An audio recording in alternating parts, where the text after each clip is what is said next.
Finally! Nah, it's good. Game plan. Just get it started, you know. Exciting for everybody just to put a team, put some names, you know, put some faces down. Just start getting the game plan.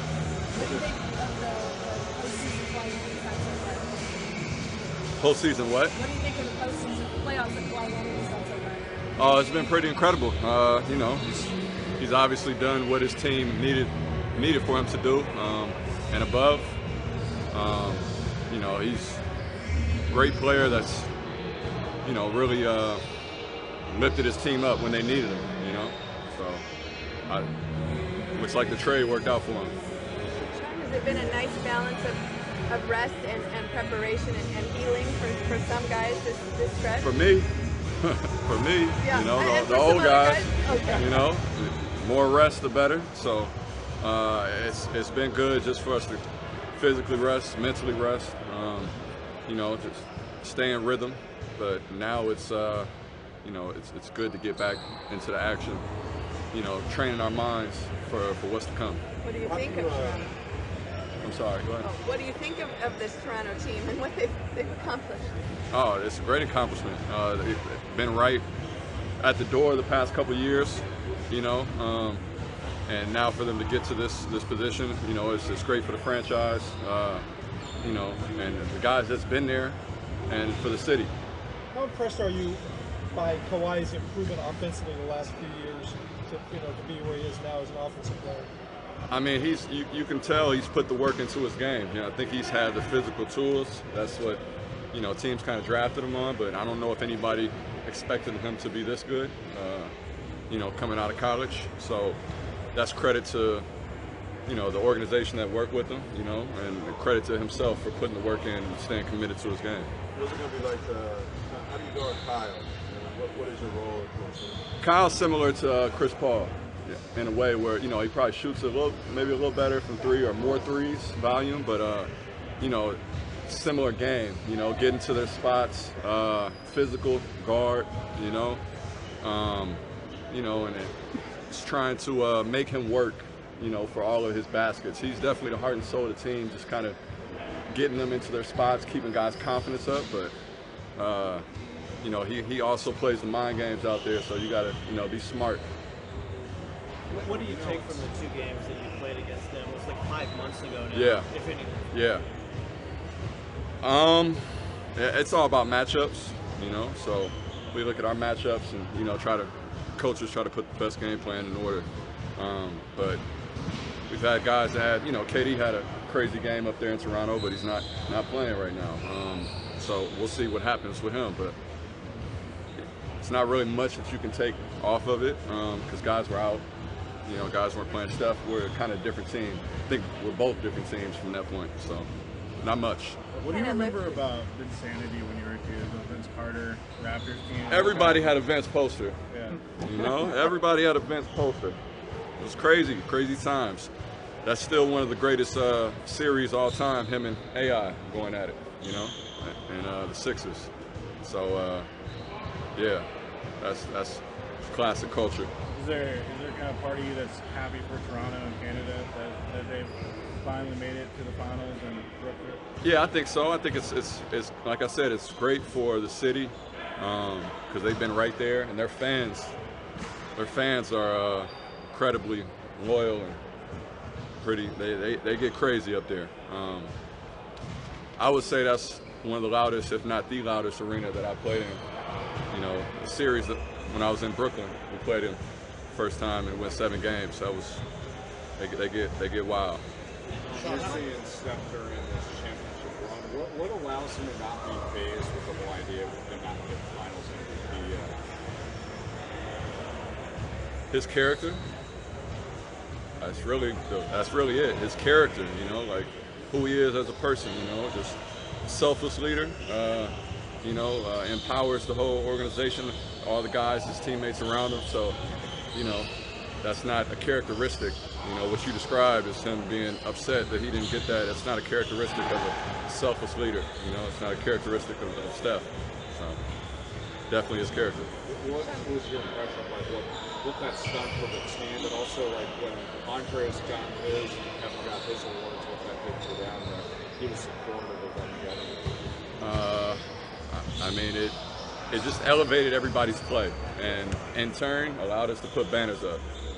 Shawn, Clay's talked recently about adding meditation to his routine.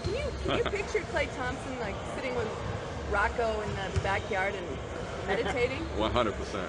Yeah. 100%. Little moment. 100% for sure. No, nothing would surprise me. You know, nothing would surprise me. I'll leave it there. Does that say something about how he always is trying to make himself better in some way? I would say Klay is open-minded, so he definitely, you know, he's not opposed to any alternative methods. Does that mean you don't meditate? No. I've tried it. Okay. I've tried it. You know, I don't do it right now, but I've tried it before. Yeah. Shawn, you've been cracking old guy jokes. Other guys have been cracking about you. Is there anything that is sweet? Are you wondering if this may be your last go-around? I thought about it a little bit just between series, but again, just trying to enjoy the moment. You know, not trying to be so cliche about it, but you know, who knows? I think that decision really, for me, the more that I've thought about it, it's going to come in the summer.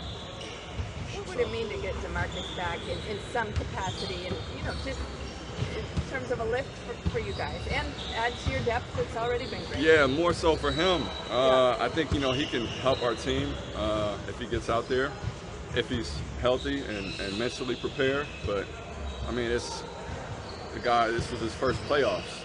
So now we're talking about the finals. It's a whole nother level. And, you know, I'm not questioning it that he's not ready for that. It's more about, you know, physically him going out there and being able to be himself after spending so much time off. But I want it for him.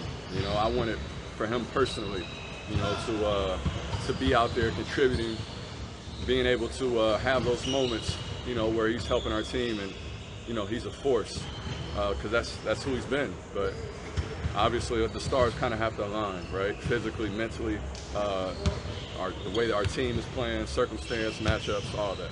How are you feeling physically? How's the knee? It's good. 9 days. 9 days. Appreciate that. Yeah, facts. What do you think it's going to be like seeing Pat again? Obviously, he resurfaced with the Raptors and... No, it'll be like I still got love for Pat. You know, I text Pat, just check on him. You know, he had a personal issue. You know, it's still love. You know, like this is where he started. You know, he's our little brother.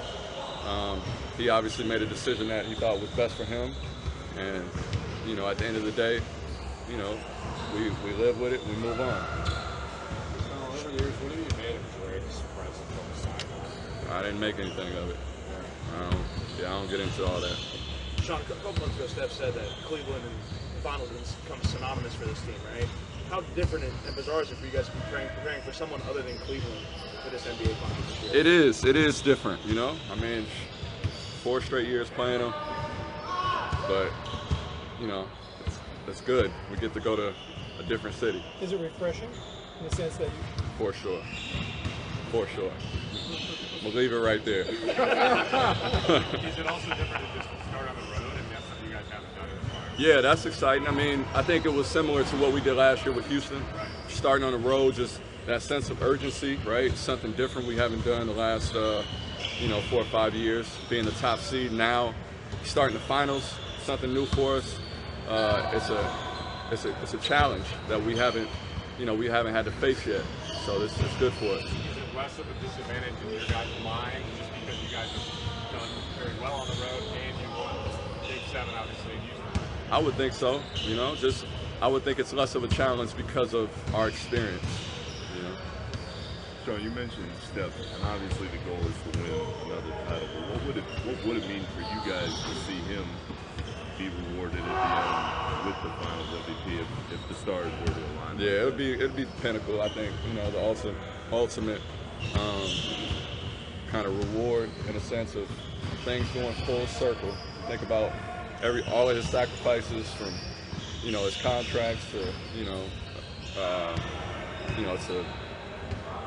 to his play with Kevin getting here and just everything. I think it'd be full circle. Is it a little strange also to think that there's only a handful of games left at Oracle? I mean, we've talked about it all season, but it's right there. Yeah, that's sad. That's sad. Just as a guy that spent a lot of pretty much my whole tenure, with Golden State here in Oakland, with the fans and building a bond with with the town. It's it's definitely going to be a sad moment. Very bittersweet, probably for a lot of the guys that's making the transition, but we'll hopefully make the best of it. What's the coaching staff like in these moments, especially Steve, getting you guys ready for the finals? It's good. I mean, they're excited. I mean, this is what this is kind of I'd say the pinnacle of coaching. If you're a coach, this is the type of opportunities that you want, the type of challenges you want to face, and I'm sure it's exciting for them. To come up with a game plan. We got guys that can execute it, so it's go time. Shawn, I know you've helped groom some of the young guys, the reserves, who come off the bench and just don't know when they'll get their opportunity, and that was a big factor in the last series.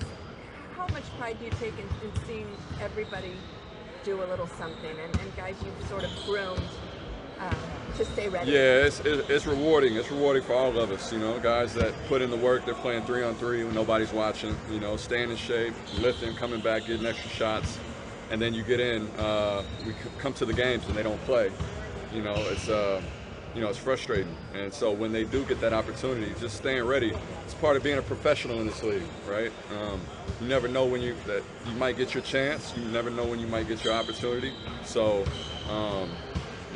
Make sure that you're prepared. Make sure that you're putting in the preparation, so when it does come, you give yourself the best shot to be successful.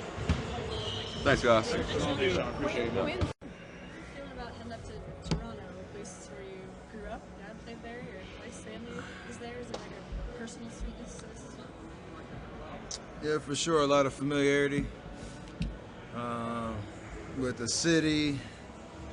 My wife, like you said, growing up there in Markham, Ontario, which is kind of right out the way of Toronto, and spent 6th through 8th grade off and on up there. So talked about it before. It's always special going back up there. Still, I don't think it's sunk in, and this is for the final, so pretty special. But when it gets to time on the floor, it's obviously business. As usual, and energy up there seems amazing, so it'll be fun. Did you ever live full time in Toronto? Yeah. For a couple years, or year and a half. Okay. So the first year and a half that your dad was there? The last year and a half. Yeah. Okay. So you guys moved up from Charlotte. How was that year and a half? What do you remember from that year and a half? I mean, just how what'd you say? What chapter? Put you on the spot. Apparently it's well documented in chapter 2 of Golden, written by Marcus Thompson. So I refer to that from my no, it's fine. What was it called? Oh, the culture was amazing. It was cold. Obviously, we spent most of the winter months there, but people were amazing. So diverse. Good energy, amazing candy.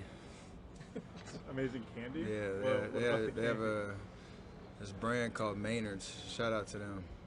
I got no skin in the game. I just love their stuff. So every time I go back, I stash up.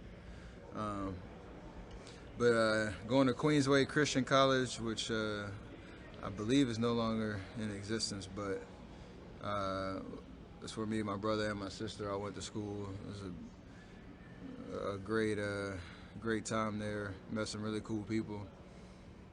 Still in touch with my middle school coach, James Lackey, who still supports me to this day. So I mean, there's a lot of connections, and even at the arena, a lot of the same people work as ushers or security or in the back that were there when me and my brother were running around causing trouble. So it would be cool to take in the full experience. Do you and Aisha become like Canadians when y'all get there? Do y'all just be all Canadians? What does that mean? We only wear denim and go to watch hockey and say hey. She got a strong Canadian accent that comes back like that when she goes back. Yeah, for real. I'm always amazed when that happens, but other than that, no. What kind of candy? Poutine? There you go. Y'all eat that? Not really. Not really. What kind of candy is it that's so good there? Is it chocolate or hard candy? Nah, nothing chocolate for me. No. Okay. This is going off the rocker now. Hey, Let's talk about basketball. Earlier, it was asked to really be wrapped up in the finals MVP.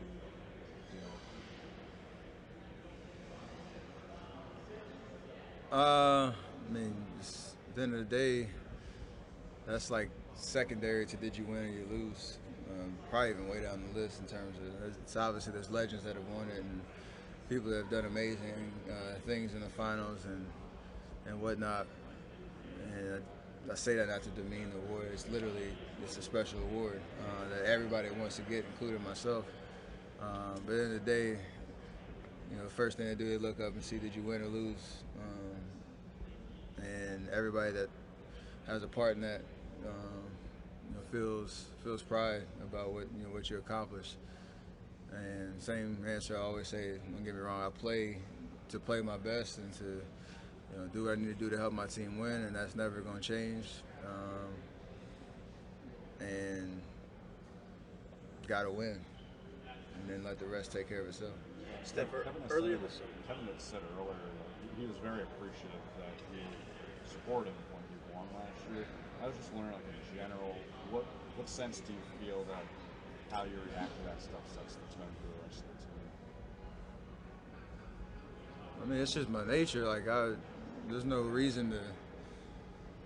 In the positions that we are in, that's just nitpicking at the end of the day. If I really want to cause a hissy fit about not winning a Finals MVP with all that we've experienced and all the highs that we've been to. So, like I said, when he won the last two, he deserved both of them. He played amazing, such consistent basketball at a high level. Do I feel like we win a championship without myself or what Draymond did or Andre did? No. Like I said, everybody has a part in what we do, and whoever wins it this year, it's the same vibe. I could go out and average 50, but without the contributions and the effort and the focus of everybody that steps foot on the floor, we're not putting banners up. So everybody can feel pride in all the individual accolades as well as the team. Steph, earlier this season, you called Cleveland in the finals kind of synonymous for this team, right? What is it like now, kind of preparing for an entirely different roster, different team? Something that you guys hadn't really faced before. What different challenges does that present? I love it. Everybody talks about it's hard to find that edge or get up for, like find some sort of monotony in terms of, I don't know if you can find that in the finals, but that's part of human nature that you fight. So us getting on the plane tomorrow to go to Toronto, different energy, different city, different views, everything should prepare us to lock in and understand that we have a prime opportunity to start off this final series on the road and get a win and set the tone for how it's going to be. So I like the challenge and the unfamiliarity of this kind of schedule and flow, and we've been there before and we've experienced a lot, and this is I think something we're capable of doing. Were you one of those kids? Question for Warren. You watching it all over there? Kind of how's he coming along? He's been coming along fine. I mean, again, all that he's been through, coming off the initial injury and then the quad, like so much rehab and so much missed time. But he's worked his butt off to give himself a chance to play and help us. I know there's a lot of conversations about what that means, what that's going to look like, but at the end of the day, if he's available to play and coach puts him out there, he's going to help us win. And we'll adjust to the different rotations that provides for us if he's available. Shawn was up here and, calling himself the old guy and just I guess his basketball futures, we don't know how much he has left, but he appreciates seeing what these young kids are doing because he's sort of helped groom that group to stay ready. How much has Shawn meant in terms of guiding those guys? And I know Andre as well. Just good sounding boards and examples of Shawn, especially like a very unique journey to get to where he's at, and how hard he had to work to get there. So, and the patience that it took to get there. So I'm sure his story speaks volumes to guys that are trying to find their way in the league, and again how much work that goes into it. But to know, if you're patient and you just grind, hopefully it'll work out for you. And they're just good people, good human beings. They really care, genuine. I feel like any veteran like that, you got a buddy up to, point you in the right direction. Were you one of those kids who had a Vince Carter poster? Was he? I had the shoes. You had the shoes. I was a big Shocks fan back in the day. What does it mean to you seeing this Toronto team kind of break through? Obviously, your dad was on that pretty good team back in the day. That was probably their best team until the past couple of years. What have you thought about them breaking through like this? I mean, 24 years of their existence, and for them to finally get over the hump, you could tell how much it meant to them. The city was going crazy. It looked like they had won the championship already. The way they were celebrating, and obviously it's the first time there, so the fans really got into it. It looked like a crazy atmosphere, and like you said, that's short 24 years. There's a lot of history, and there are some great teams. I think it was 2002 team my dad was on with Vince, and who else was on that team?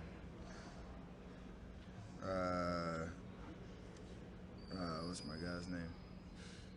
I set myself up. Antonio Davis, Alvin Williams. Is Doug Christie still there? Yeah. It's a lot of Mo Pete. But anyway, there's a guy. They've gotten close, and obviously the last couple of years, struggling with Cleveland. But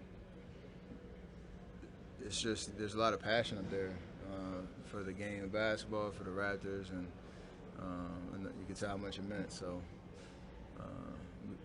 we know what the task is going in. Starting on the road. That building's gonna be crazy, but we have a chance to get off to a good start. What kind of challenges Kyle give you?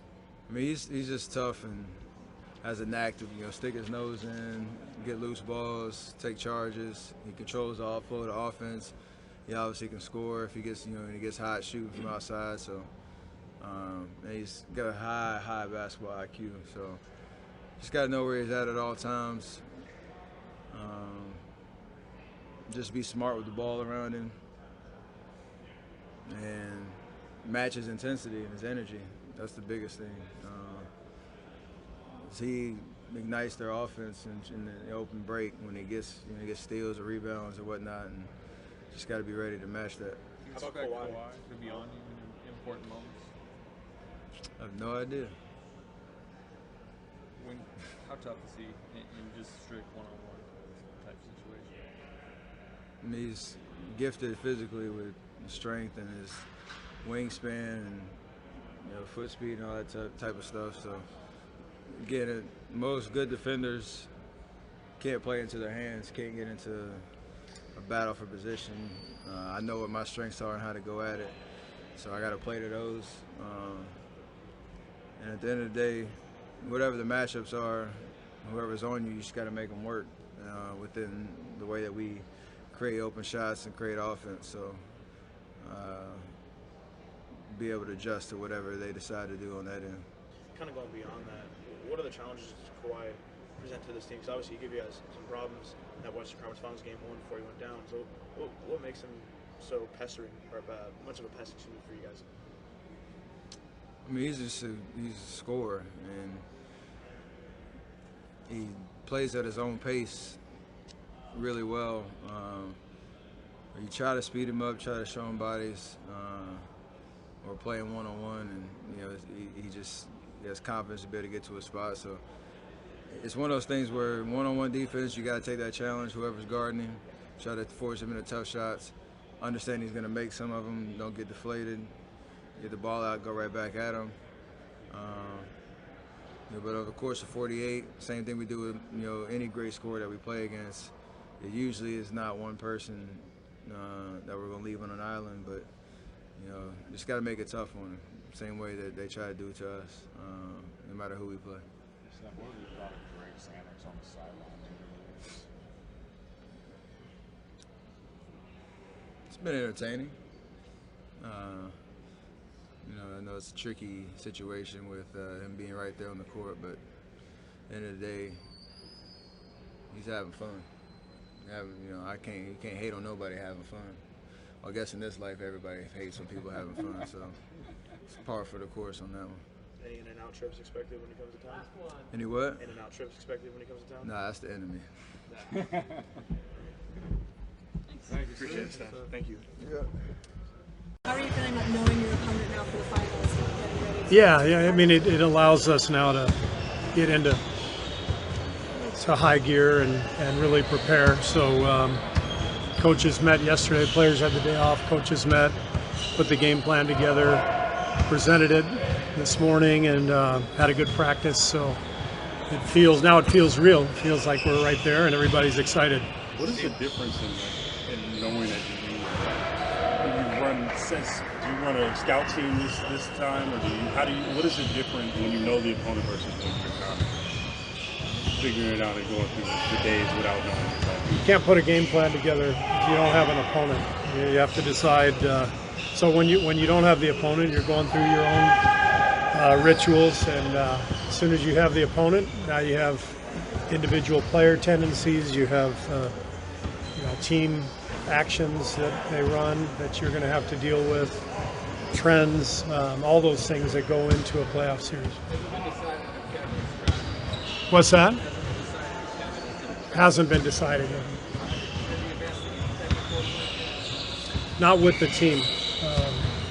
If he did anything on the court, it would have been pretty light. I know he's been out, kind of shooting some shots, but it's. I haven't talked to Rick today, so I'm not exactly sure what he said today. What kind of progress was DeMarcus making with scrimmage? DeMarcus is making good progress. The timing of this whole thing is so tricky because he misses 2 months. It always takes big guys longer to find the rhythm. The speed of the game is so fast. If this were the regular season, this would be simple. Put him back in the starting lineup and give him his minutes and let him work his way back in, find his rhythm, and it'd be an easy one. But we're going into game one of the finals, so he's scrimmaged twice. He's working on his conditioning. The good news is his body feels good, his quad feels good, but he's working his way back into shape and into rhythm.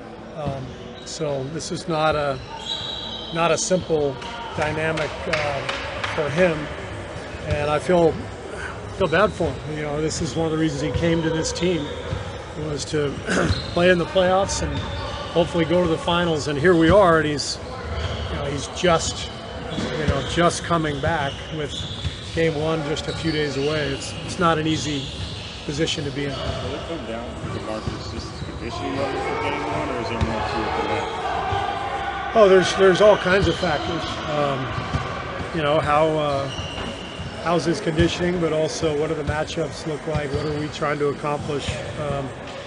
So we'll continue to assess all that over the coming days, and we'll decide what we're going to do. But obviously by Thursday night. Is it almost it sounds funny, but almost too much to ask from him to ramp it up to that high of a level for the finals after being off this much time and coming back to this type of injury? I mean, he obviously wants to play and you want him to play, but It's a lot to ask. It's a lot to ask. Yep. So, as I said, that's what he's dealing with, and you know, we're trying to help him along through the process, and we'll see where it all goes. Do you expect Rick to give you some parameters on a minutes restriction or anything like that with Marcus? I haven't even talked to Rick about that yet. We'll get there. We still have a few days till the first game, and we'll figure it out. Would it be fair to call him like possible or What's that? To call him what? questionable, possible? Yeah, I think questionable is probably the. KD's not playing game one. I think we already announced that, and we'll see where it goes from here. This is where, you know, the fact that there's a lot of days in between games during the finals helps us. So we'll see. What's your impression on how Kawhi Leonard has improved as an offensive player in recent years? He was already pretty damn good. Finals MVP in 14, I think. So he had become a full-fledged superstar 5 years ago. So he's been a great player for a long time. He's clearly one of the very best players in the NBA, and he's playing at an incredibly high level now. Steve, how bizarre is it right now to prepare for a team other than Cleveland? I mean, obviously, in the past 4 years, this stage of the playoffs has been with the Cavs. How different is it for you guys as coaching staff to prepare for a team other than the Cavs? Well, it's different. On the other hand, that was the exception. This is more the rule. You know, when you play, you go deep in the finals or into the playoffs and into the finals. You're not supposed to play the same team every year. So that was a special era, a special rivalry, and we're thrilled to be back. And obviously Cleveland has moved on and their team is broken up. And with LeBron leaving the East, things were wide open, and it was a hell of a ride through that East playoffs for Philly, Boston, Milwaukee, Toronto. All great teams. Quality of play was something to watch, and Toronto obviously emerged as the best team in the East, and well deserved. The scene the other night was amazing to watch too. You know, the fans in Toronto have been amazing over the years. I've compared that arena to Oracle many times. When I was in broadcasting, both the Raptors and the Warriors were really bad, and yet every time I went to either arena, there was this organic energy that felt so much alike, you know, so similar.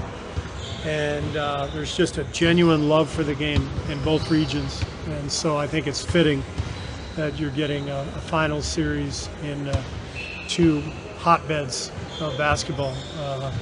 Toronto is generating a lot of young talent, a lot of great young players. The game in Canada is growing by leaps and bounds. So it's great for the game. We got a hell of an opponent, and we got a hell of a challenge ahead of us. First time you guys are starting to see a final series on the road. How have you seen your team's focus level over the last two rounds kind of improve on the road? How do you feel about that going into it? I think we've always been good on the road, but starting on the road presents a different challenge. There's a different rhythm to the series. It helps having gone through this last year against Houston, where we started on the road and split the first two games and had to win a Game 7 on the road. So, you know, this group has done this before, and we're obviously playing against a great team in front of a great crowd. So it's a different challenge, different routine, but we're up for it and ready for it. Shawn takes a lot of pride in watching some of these young guys come off the bench and contribute, because he's been there and also helps guide these guys to know how to stay ready with his example. Do you appreciate what he's done in that kind of a role? Yeah, Shawn's been the elder statesman the last couple of years. We've had guys who have played that role. Andre does a great job with that. David West and Zaza the last couple of years were fantastic.